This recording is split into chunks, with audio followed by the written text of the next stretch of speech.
यज्ञ कुंड समिधा सम हम जले। सेवा है यज्ञ कुंड समिधा सम हम जले, हेय महासागर में सरित रूप हम मिले।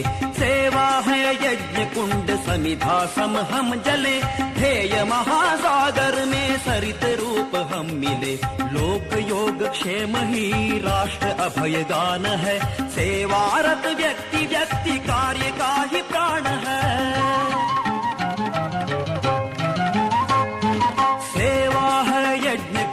समिधा सम हम जले, हेय महासागर में सरित रूप हम मिले।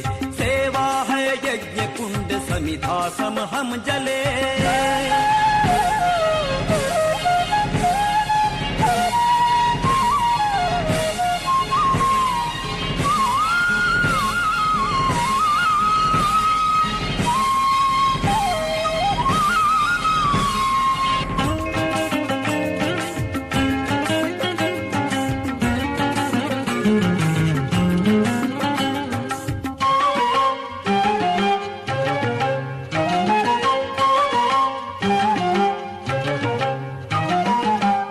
नीच भेद भूल एक हम सभी रहे, सहज बंधु भाव हो राग द्वेष न रहे। उच्च नीच भेद भूल एक हम सभी रहे, सहज बंधु भाव हो राग द्वेष न रहे। सर्वदिक प्रकाश हो, सर्वदिक प्रकाश हो, ज्ञान दीप बाल दो। चरण शीघ्र दृढ़ बढ़े, हेय शिखर हम चढ़े। सेवा है यज्ञ कुंड समिधा सम हम जले, ध्येय महासागर में सरित रूप हम मिले। सेवा है यज्ञ कुंड समिधा सम हम जले।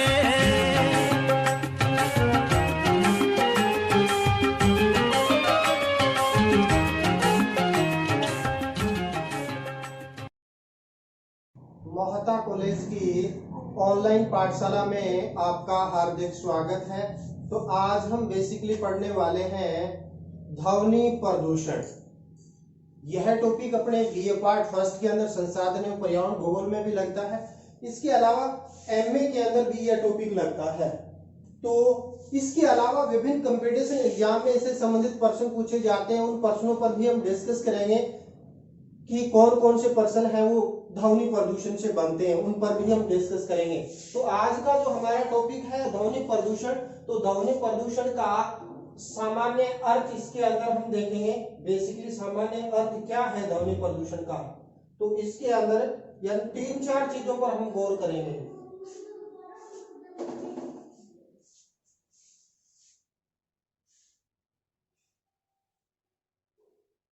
तो ध्वनि प्रदूषण के अंदर देखें तो एक तो पहले आ जाएगा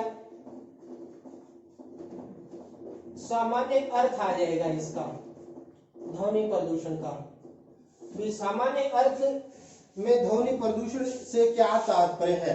देखिए जो ये ध्वनि प्रदूषण है ये लैटिन भाषा का शब्द है। कौन सी भाषा का शब्द है? लैटिन भाषा का शब्द है, जिसके अंदर यदि हम देखना चाहें नोजिया शब्द से लिया गया। लैटिन शब्द नोजिया से इसको लिया गया है, जिसका तात्पर्य यदि हम देखना चाहें यानी ध्वनि शब्द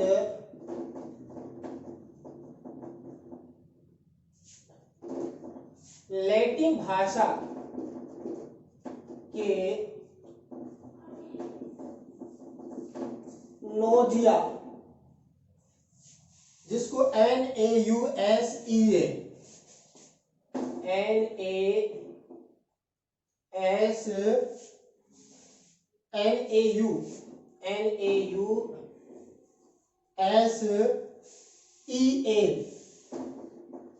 तो ध्वनि शब्द लैटिन भाषा के नोजिया शब्द से लिया गया है, जिसका तात्पर्य है विचलित। जिसका सामान्य अर्थ क्या हो गया?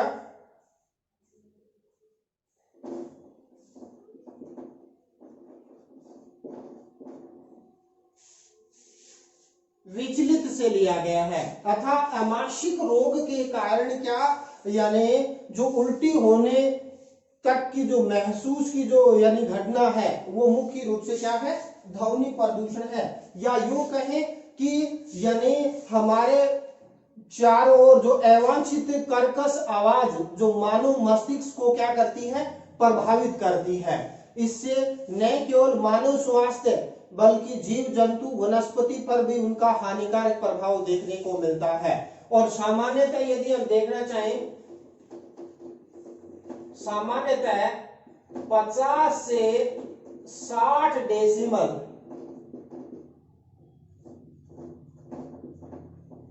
ध्वनि है उस तक तो मुख्य रूप से क्या है, मनुष्य के सहन योग्य है। इससे ऊपर जाते हैं तो वो ध्वनि प्रदूषण की श्रेणी के अंदर आ जाता है। तो इस प्रकार यदि हम ध्वनि प्रदूषण का सामान्य अर्थ देखना चाहें तो कोई अवांछित यानी आवाज जो मानव मस्तिष्क को क्या करती है, बेसिकली प्रभावित करती है और मानव स्वास्थ्य को हानिकारक प्रभाव यानी डालती है। और सामान्यतः 50 से 60 डेसिमल ध्वनि ही मनुष्य के सहनीय है। ऊपर जैसे जैसे हम जाते हैं तो वो ध्वनि प्रदूषण कहलाता है। यानी मुख्य रूप से यदि हम देखना चाहें, यूएनओ के अकॉर्डिंग देखना चाहें तो यूएनओ ने मुख्य रूप से ये बताया है कि मनुष्य के अंदर रात्रि के अंदर जो 35 डेसिमल और दिन में 45 डेसिमल से अधिक यदि ध्वनि है तो वो शोर प्रदूषण के अंदर, ध्वनि प्रदूषण के अंदर मुख्य रूप से क्या है, आएगा। तो इस प्रकार यानी ध्वनि प्रदूषण का सामान्य अर्थ हो गया।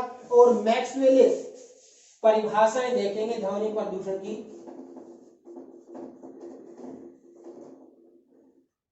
तो फर्स्ट डेफिनेशन यदि हम देखना चाहें तो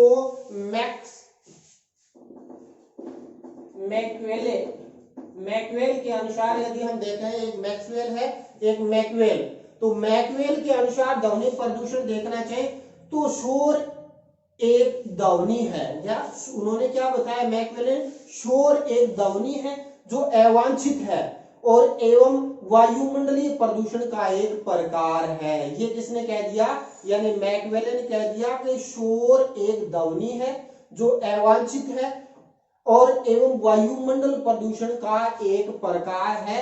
ये मैक्सवेल ने कर दिया। और जे टिफिन ने विदूषित परिभाषा दी है।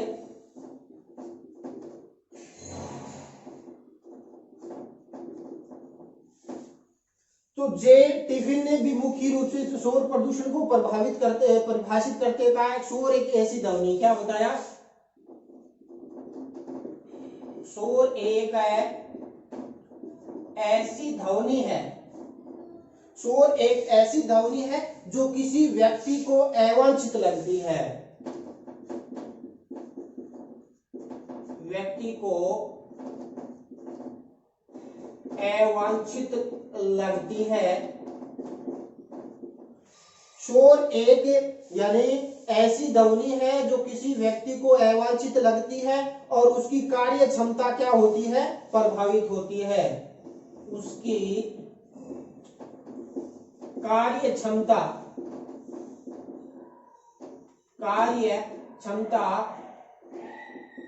प्रभावित होती है, वह क्या कहलाता है, ध्वनि प्रदूषण कहलाता है। इसके अलावा डॉक्टर बी रॉय ने भी यानी तीसरी डेफिनेशन देखना चाहें, डॉक्टर बी और रॉय की डेफिनेशन देखना चाहें तो बी रॉय ने मुख्य रूप से क्या है, ध्वनि प्रदूषण को परिभाषित करते हुए कहा है कि इच्छापूर्ण ध्वनि, यानी इच्छापूर्ण ध्वनि जो मानव सुविधा, स्वास्थ्य एवं गतिशीलता में क्या करती है, हस्तक्षेप करती है और या प्रभावित करती है, वह शोर क्या, ध्वनि प्रदूषण कहलाता है। डॉक्टर बी राय ने क्या कहा कि इच्छापूर्ण ध्वनि जो मानव सुविधा या स्वास्थ्य या गतिशीलता में क्या करे, हस्तक्षेप करे, प्रभावित करती है, वो शोर क्या है, ध्वनि प्रदूषण कहलाता है। तो या हम यानी ये होगी क्या है, डॉक्टर बी एन रॉय के अनुसार। तो शोर प्रदूषण जैसे हमने बात की थी यानी धूम्र कोहरे के, तो धूम्र कोहरे के समान ही जो ध्वनि प्रदूषण है वो यानी मृत्यु का एक धीमा कारक है। यानी मनुष्य को चिड़चिड़ा बना देगा, उसमें सहन शक्ति है या उसकी कार्य क्षमता प्रभावित होती है, उसको सुनने वो बहरापन उसके अंदर आ जाता है, माइग्रेन की समस्या से ग्रसित हो जाता है। तो इस प्रकार धीरे धीरे कार्य करता है, लेकिन लंबे समय तक यदि शोर प्रदूषण में रह जाए तो मनुष्य की यानी व्यवहार के अंदर परिवर्तन आया, उसकी कार्यशैली में परिवर्तन आ जाता है, ऊंचा सुनने लग जाता है। इसके अलावा माइग्रेन की शिकायत है वो ध्वनि प्रदूषण की वजह से हो जाती है। या इस प्रकार निरर्थक तथा अनुपयोगी ध्वनि शोर प्रदूषण है, जो मनुष्य के लिए यानी क्या निरर्थक हो या अनुपयोगी हो, वो बेसिकली क्या है, यानी शोर प्रदूषण या ध्वनि प्रदूषण है। शोर बिना किसी परिणाम या उपयोग की ध्वनि है मुख्य रूप से यानी ध्वनि प्रदूषण। तो इस प्रकार हम देखें वर्तमान का जो औद्योगिकरण है, नगरीकरण है, या मुख्य रूप से क्या है, दूसरा देखें आधुनिक बढ़ते जो व्हीकल्स हैं, या वर्तमान के अंदर यानी जो विभिन्न प्रकार के लाउड स्पीकर बजते हैं, या विभिन्न प्रकार के जो शादियों के अंदर यानी जो डीजे बजते हैं, या चुनावों के अंदर विभिन्न प्रकार के यानी जो प्रचार सामग्री के अंदर जो यानी प्रयोग करते हैं, उसकी वजह से क्या है यानी ध्वनि प्रदूषण धीरे धीरे बढ़ता जा रहा है। और इस प्रकार यदि हम देखें तो ध्वनि प्रदूषण मनुष्य के लिए हानिकारक है, और ध्वनि की प्रदूषण की जो इकाई है जिसमें मापन किया जाता है वो है डेसिमल। तो ये परसेंट राजस्थान पुलिस के अंदर आ चुका है कि यानी ध्वनि की इकाई को किसमें मापा जाता है। और ये जो ध्वनि का जो तीव्रता है, ये मुख्य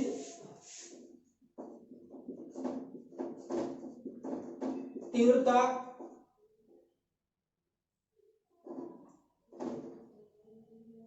ध्वनि की जो तीव्रता का जो मुख्य रूप से क्या अंकन किया जाता है वो किया जाता है हर्ट्ज के अंदर। किसमें? ध्वनि का जो ध्वनि वितरण है वो हर्ट्ज में यानी अंकन किया जाता है। और मनुष्य के लिए यदि हम देखें 20 से 2000 हर्ट्ज ध्वनि है मनुष्य के सहन योग्य है। इससे ऊपर जाते हैं तो उससे क्या होता है, ध्वनि प्रदूषण प्रमुख रूप से क्या है, फैलता है। यानी हम ध्वनि प्रदूषण को यूएनओ ने कह दिया कि 45 डेसिबल से अधिक जो ध्वनि है वो ध्वनि प्रदूषण है, लेकिन सामान्य 50 से 60 डेसिबल यानी नॉर्मल हो गया, ये ध्वनि प्रदूषण की श्रेणी के अंदर नहीं आता। तो ये जो ध्वनि है इसके अंदर यानी प्रदूषण की अलग अलग स्तर है। जैसे पत्तियों की, पेड़ पौधों की जो सरसराहट होती है, यानी पत्तियों की सरसराहट के अंदर 20 डेसिबल की ध्वनि निकलती है। किसमें? पत्तियों की सरसराहट।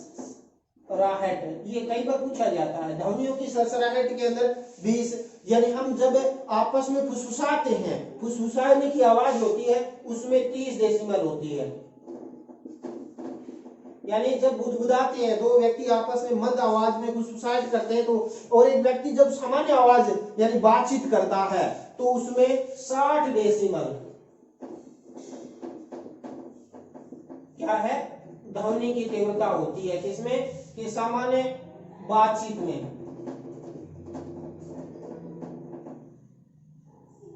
यानी सामान्य जब बातचीत करता है तो उसमें 60 डेसिबल की ध्वनि है वो प्रमुख रूप से निकलती है।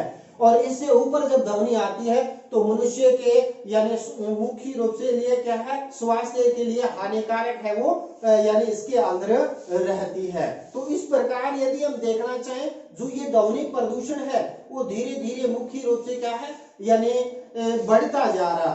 और वर्तमान परिदृश्य के अंदर ध्वनि प्रदूषण की यदि हम तीव्रता की जब बात आती है तो जैसे यानी जेट एयरवेज है,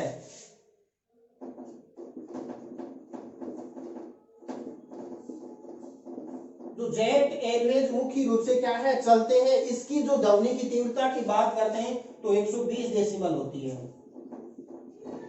कितनी होती है? 120 डेसिबल मुख्य रूप से होती है। और जो रॉकेट यान छोड़े जाते हैं,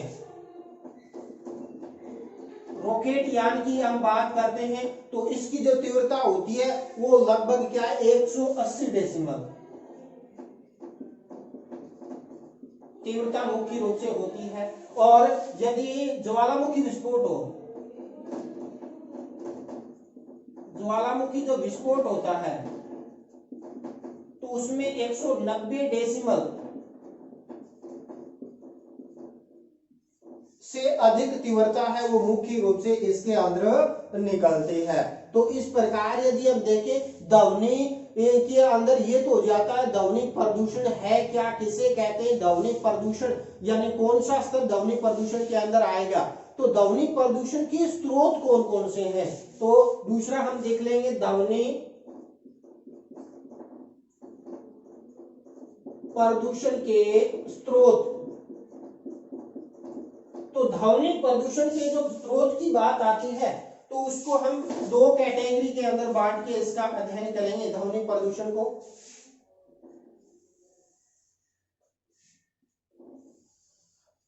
एक तो आ जाता है प्राकृतिक स्रोत,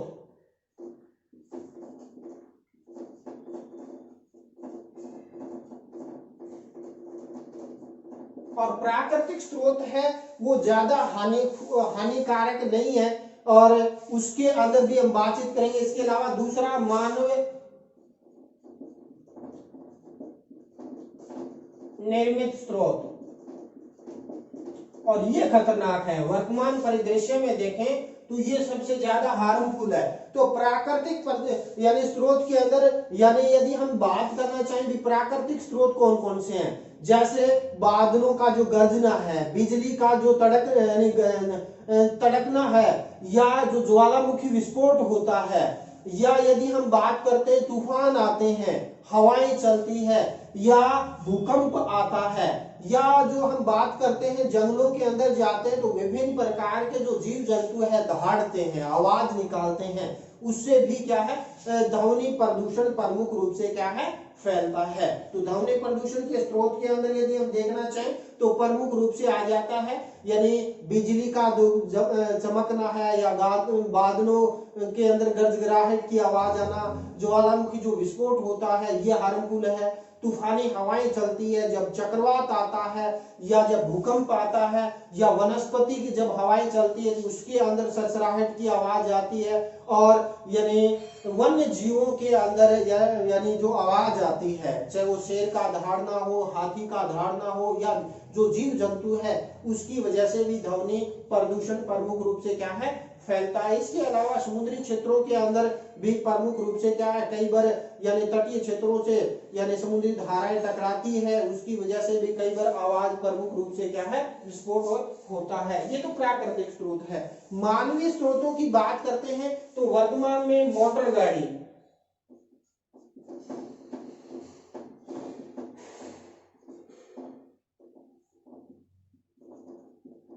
कल कारखानों,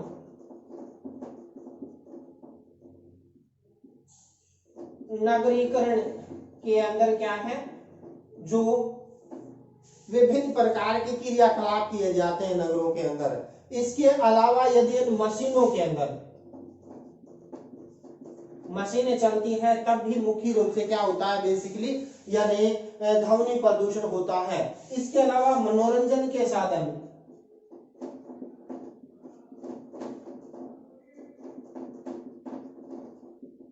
जिसके अंदर रेडियो हो सकता है, टीवी हो सकता है, इसमें डीजे हो सकता है इसके अंदर।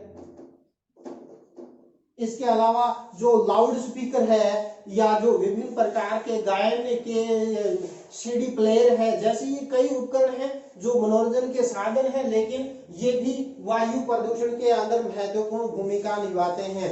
इसके अलावा यानी मैंने बता दिया जो जेट एयरवेज है उससे भी ध्वनि प्रदूषण होता है, या रॉकेट इंजन है, रॉकेट जेट एयरवेज हवाई जहाज, ये जो ध्वनि प्रदूषण के प्रमुख रूप से क्या है स्रोत है वो इसके अंदर आते हैं। और ये ध्वनि प्रदूषण के कारण मुख्य रूप से कई प्रकार की अवांछित परिस्थितियां यानी क्रिएट इसकी वजह से क्या है हो जाती है। जो ये ध्वनि प्रदूषण है उसका यानी मनुष्य, जीव जंतु, वनस्पति पर विपरीत प्रभाव प्रमुख रूप से देखने को मिलता है। और इसके अंदर यदि हम देखते हैं तो विश्व स्वास्थ्य संगठन ने तो कह दिया अभी 45 डेसिमल तो दिन के अंदर और रात्रि के अंदर यदि 35 डेसिमल से अधिक ध्वनि निकलती है तो ध्वनि प्रदूषण है और वो मनुष्य पर घातक प्रभाव डालती है।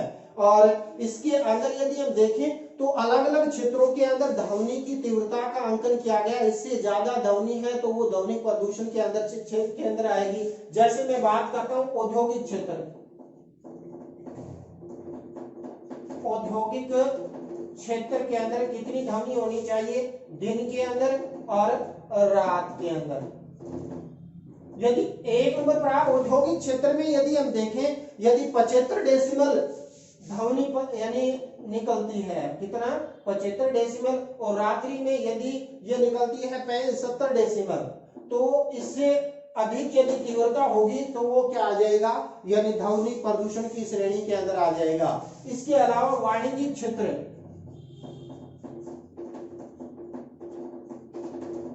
जो व्यापारिक गतिविधियां जहां होती है वहां यदि 65 डेसिमल से ध्वनि प्रदूषण होता है दिन के अंदर और रात्रि में यदि 70 डेसिमल ध्वनि निकलती है,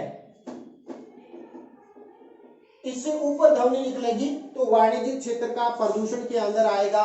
इसके अलावा यदि आवासीय क्षेत्र देखें,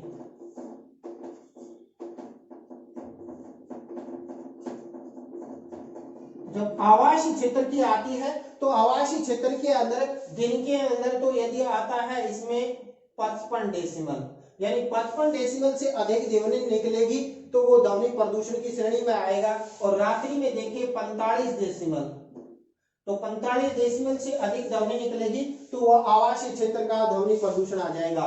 और चौथा आ जाता है शांत परिक्षेत्र, और शांत परिक्षेत्र होता है उसमें यदि ध्वनि रात्रि दिन के अंदर 50 डेसिमल ध्वनि निकलती है और रात्रि में देखें तो 40 डेसिमल। ये शांत परिक्षेत्र कौन से होते हैं भाई? शांत परिक्षेत्र के अंदर देखें जो अस्पताल होते हैं, क्योंकि वहां विभिन्न प्रकार के रोगी होते हैं तो वहां ध्वनि की तीव्रता कम होनी चाहिए। शांत क्षेत्र या शिक्षा संस्थान है, शांत क्षेत्र में कौन से आएंगे? एक तो अस्पताल,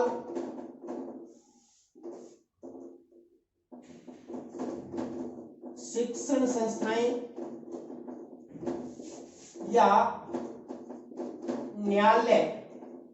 और इसके यदि यानी ये जो यानी शांत क्षेत्र, अस्पताल, शिक्षण संस्थाएं या जो न्यायालय होता है इसके चारों ओर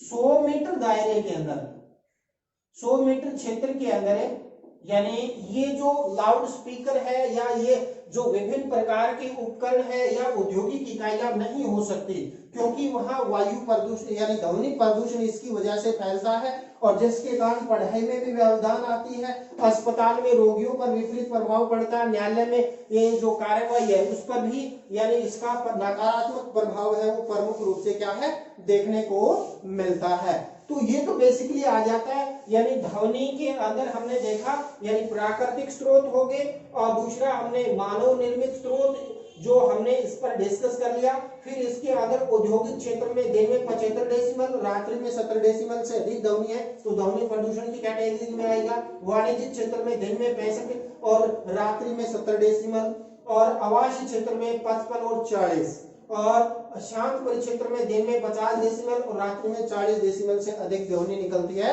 तो ध्वनि प्रदूषण की श्रेणी के अंदर प्रमुख रूप से क्या है आएगी। इसके बाद थोड़ा सा डिस्कस कर लेते हैं हम यानी ध्वनि प्रदूषण का प्रभाव क्या होता है। ध्वनि प्रदूषण का बेसिकली प्रभाव क्या है उसके बारे में भी थोड़ा सा डिस्कस कर लेते हैं।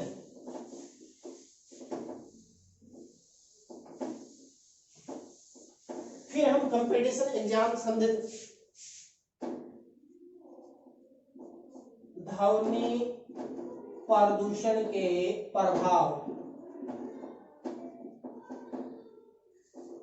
ध्वनि प्रदूषण के प्रभाव क्या है? तो सबसे ज्यादा तो मनुष्य के यानी स्वास्थ्य पर पड़ता है। तो मनुष्य के स्वास्थ्य में देखें तो बहरापन आ जाता है, बहरापन देखने को मिलता है। दूसरा चिड़चिड़ापन, यानी बहरापन चिड़चिड़ापन इसके अंदर आ जाता है। और मनुष्य का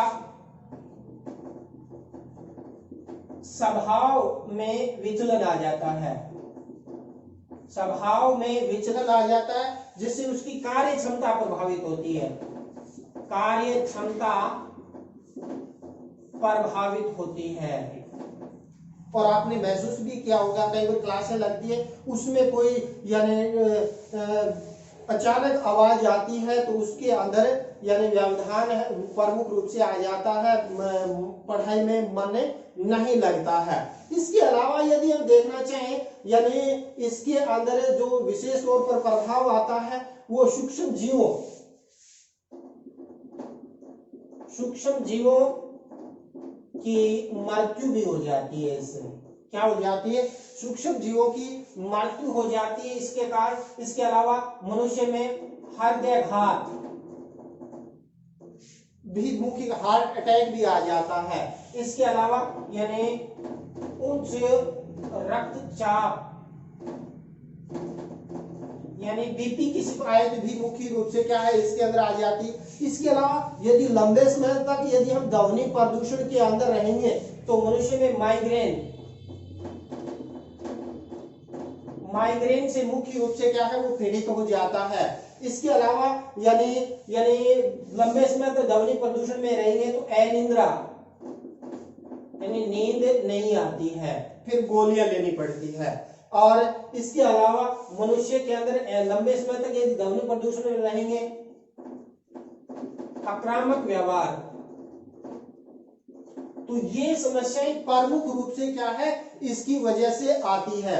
इसके अलावा यदि हम देखना चाहें तो इसके अंदर प्रमुख रूप से कई प्रकार की यानी विकृतियां प्रमुख रूप से इसके अंदर आने लग जाती है। और यदि लंबे समय तक ध्वनि प्रदूषण रहता है तो जो हमारी ओजोन लेयर है वो वायु के साथ है, यानी ध्वनि प्रदूषण भी ओजोन परत में 6 ध्वनि प्रदूषण का मुख्य रूप से क्या है यानी इसके अंदर देखने को मिलता है।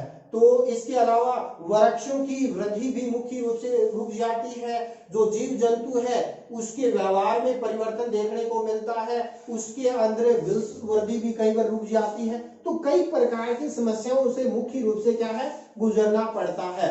तो ये तो बेसिकली आ जाता है क्या है यानी ध्वनि प्रदूषण का प्रमुख प्रभाव। इसके अलावा इसको रोकने के उपाय,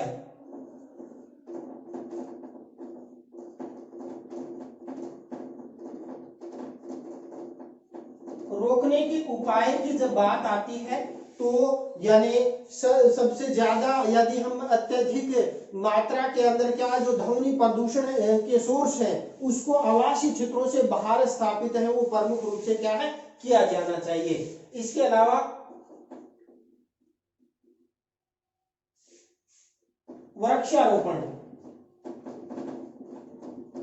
करना, चाहे वो सड़कों के किनारे हो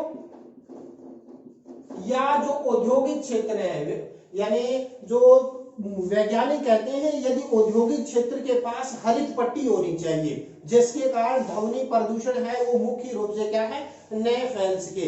इसके अलावा यदि हम बात करते हैं जो हमारे ध्वनि प्रदूषण के जो स्रोत हैं, चाहे जैसे मनुष्य मनोरंजन के साधन है तो मनोरंजन के साधनों का हमें यानी उसके अंदर पालन करना चाहिए। रात को 10 बजे के बाद डीजे नहीं बजना चाहिए, ऊंची आवाज के अंदर नहीं बजना चाहिए। या जो हॉर्न है ऊंची आवाज में हॉर्न भी क्या है प्रतिबंधित है, लेकिन कई बार बजाते हैं। और यानी हॉर्न भी एक मुख्य रूप से क्या है, प्रमुख है। इसके अलावा जो इंजन या मशीनें हैं उसको समय समय पर मरम्मत करवानी चाहिए, यानी मशीनों के अंदर या मोटर कार या जो विभिन्न प्रकार के जो साधन है उसकी समय समय पर यदि उसकी रिपेयरिंग होती रहेगी तो उसमें आवाज है बेसिकली कम इसके अंदर आती है।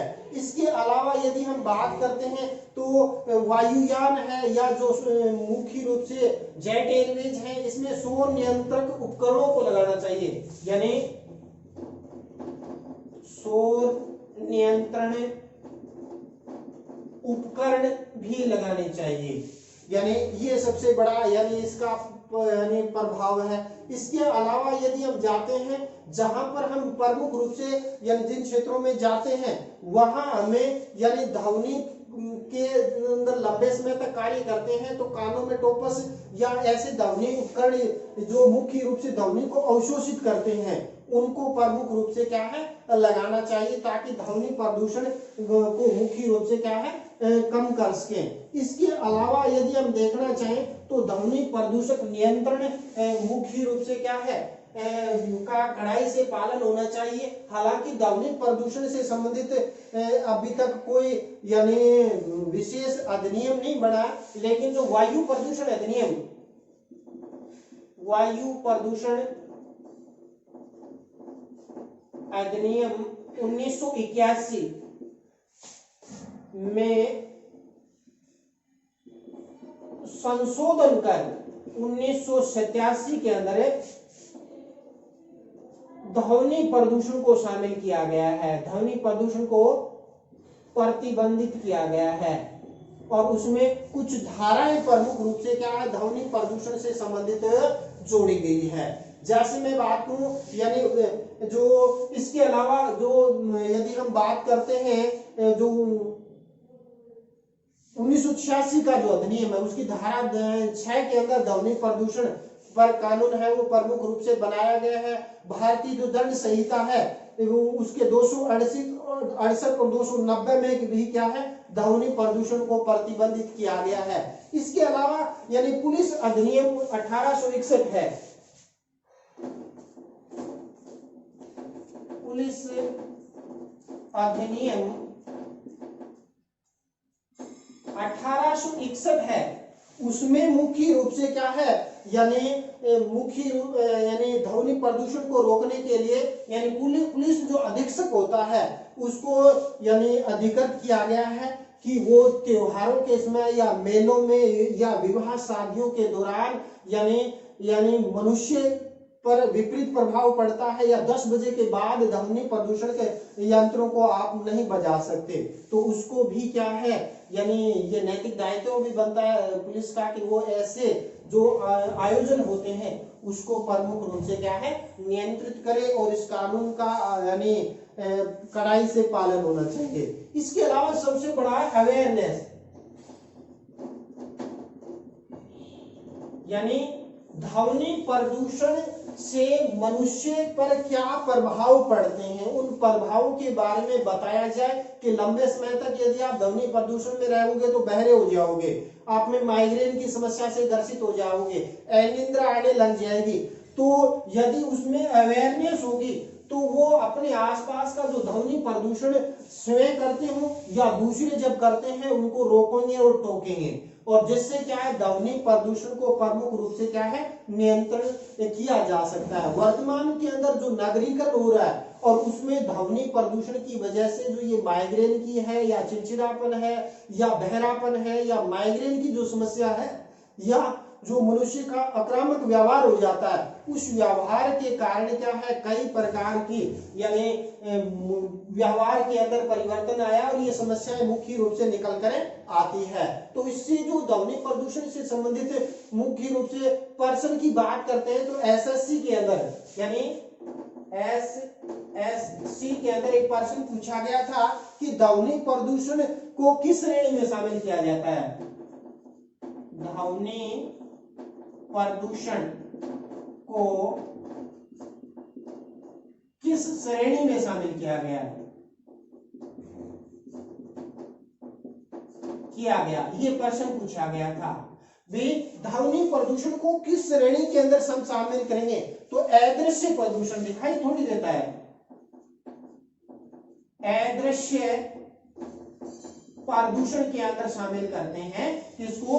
ध्वनि प्रदूषण को इसके अंदर शामिल किया जाता है। या प्रश्न सीधा ही पूछ लेंगे ध्वनि प्रदूषण की इकाई क्या है? तो ध्वनि प्रदूषण को डेसिमल के अंदर प्रमुख रूप से क्या है? मापा जाता है। और ध्वनि का जो मापन का जो पैमाना दिया, ध्वनि मापन पैमाना किसने दिया? एक बार ये भी प्रश्न पूछा गया है। तो अलेक्जेंडर ग्राहम बेल किसने दिया था?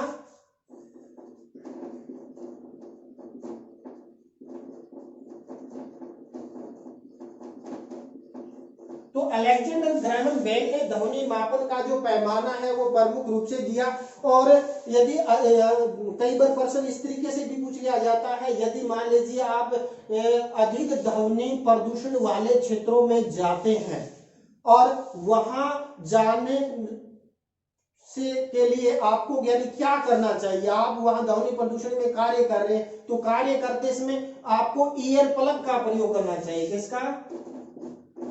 ईयर प्लग, जो यानी कानों में लगाया जाता है और वहां बाहर की ध्वनि सुनाई नहीं देती। यदि आप शोरगुल वाले क्षेत्र में जाते हैं, और विशेष तौर पर बच्चों को शादियों में ये ईयर प्लग लगाने चाहिए, ताकि ध्वनि प्रदूषण के कारण उस पर नकारात्मक प्रभाव है वो प्रमुख रूप से इसके अंदर यानी न आए। तो इस प्रकार यदि हम देखें तो ध्वनि प्रदूषण को रोकने के लिए यानी सर्वप्रथम तो यानी ध्वनि प्रदूषण के जो स्रोत हैं उसको नियंत्रित किया चाहिए, चाहे वो विवाह शादियों में हो, त्योहारों में हो, या उसको नियंत्रित करना चाहिए। जैसे पिछली अब दीपावली आई तो पटाखों पर प्रदूषण और आवाज की वजह से प्रतिबंधित कर दिया गया। या जो सोर्स है ध्वनि प्रदूषण के, उन सोर्सों को नियंत्रित किया जाए, नंबर एक बात। तो दूसरा, संचार मार्गों को नियंत्रित किया जाए, यानी ये भी एक महत्वपूर्ण मार्ग है। संचार मार्गों को नियंत्रित किया जाए। या यानी जो हाईवे यानी प्रमुख रूप से जो संचार के जो यानी जाम लगते हैं, उसको यदि उन संचार मार्गों को नियंत्रित करके यानी हाईवे बाहर निकाले जा रहे हैं, शहरों के अंदर ट्रैफिक को यानी दूसरी जगह से यानी जो किया जाता है, तो संचार मार्गों को नियंत्रित करके भी हम क्या है यानी ध्वनि प्रदूषण को नियंत्रित कर सकते हैं। जब वन वे कर दिया, जिसके कारण में ट्रैफिक वहां ज्यादा नहीं रुकेंगे, ज्यादा ध्वनि प्रदूषण है वो यानी इसके अंदर नहीं होगा। इसके अलावा जो रिसीवर पर नियंत्रण यानी ध्वनि प्रदूषण को कंट्रोल करने के लिए जो विभिन्न प्रकार के जो रिसीवर होते हैं, उसको भी हम नियंत्रित कर ध्वनि प्रदूषण को रोक सकते हैं। तो इस प्रकार यदि हम देखें तो वायु प्रदूषण 1981 में संशोधन करके 1987 में ध्वनि प्रदूषण को शामिल किया गया। ध्वनि प्रदूषण से संबंधित अलग से कोई यानी एक्ट है वो प्रमुख रूप से नहीं बना, जैसे वायु प्रदूषण अधिनियम 1981 बना है। इसके अलावा 1986 का जो अधिनियम है उसमें भी यानी धारा 6 में ध्वनि प्रदूषण को कानून रूप से क्या है पारित किया गया है। या पुलिस अधिनियम 1861 है, उसके अंदर भी क्या है विवाह शादियों त्योहारों और पर मुख्य रूप से ध्वनि प्रदूषण ज्यादा फैलता है, तो उसको नियंत्रित कर सकते हैं। तो आज का जो टॉपिक है हमने बेसिकली ध्वनि प्रदूषण है क्या, किसे कहते हैं, ध्वनि प्रदूषण के स्रोत कौन कौन से हैं, ध्वनि प्रदूषण को हम कैसे नियंत्रित कर सकते हैं, इसको हमने विस्तार से देखा। जो अगला जो वीडियो होगा उसके अंदर हम फिर एक नए टॉपिक के साथ डिस्कस करेंगे। तो आज का टॉपिक अपने यही समाप्त करते हैं। जय हिंद।